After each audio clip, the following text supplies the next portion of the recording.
Real Skin Vita Skin, Real Skin Vita Hair, and eto naman yung kanilang Real Skin Vita Sheet. Hi everyone, this is Kat and welcome to my YouTube channel. So for today's video, pag-uusapan natin ang sikat na Real Skin. Ikaw na nanonood.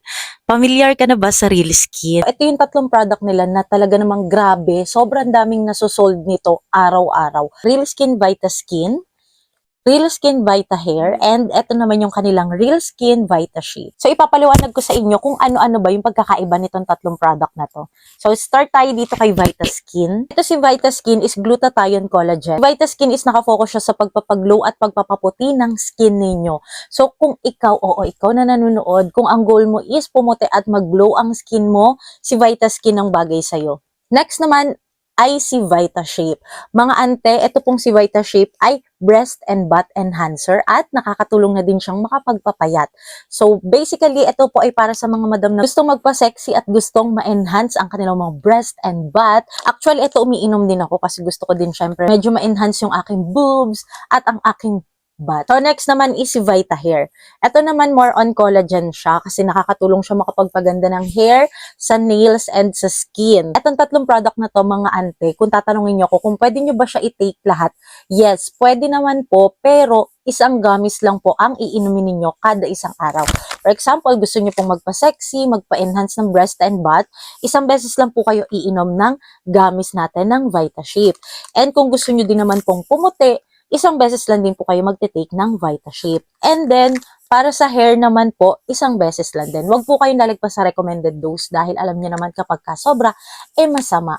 Actually, natikman ko na siya lahat and matamis na maasim-asim yung lasa niya and lasang blueberry. So, si Vita Shape, ganito yung itsura niya. Para lang siya pastillas, ante. Hindi rin siya lasang gamot, kaya talaga namang makakasundo niyo yung lasa niya. So, itong mga gamis na nirelease ni Real Skin ay perfect na perfect para sa mga madam na gusto mag-try ng mga ganitong product pero hindi sanay uminom ng capsule. Kasi nga po, ito, gamis lang siya. So, para ka lang kumakain ng candy, pero ang effect sa skin, di ba? Napakabongga. Kung gusto nyo Vita Shape lang ang i-take ninyo, dalawang gamis ang iinumin sa isang araw. Kung medyo makakalimutin ka, pwede mo nang pagsabayin yung dalawang gamis. Kasi ako ganun yung ginagawa ko dahil sobrang makakalimutin ko talaga.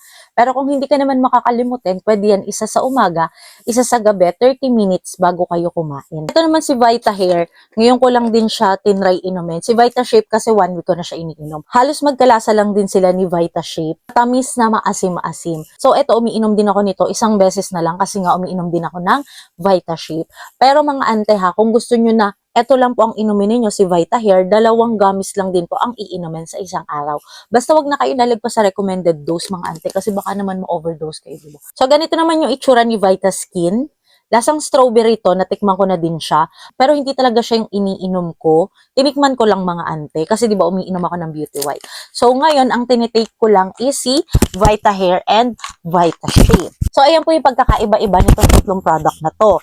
Ngayon, mga ante, kung gusto nyo din siyang itry, ilalagay ko na lang po yung legit shop sa may description box below.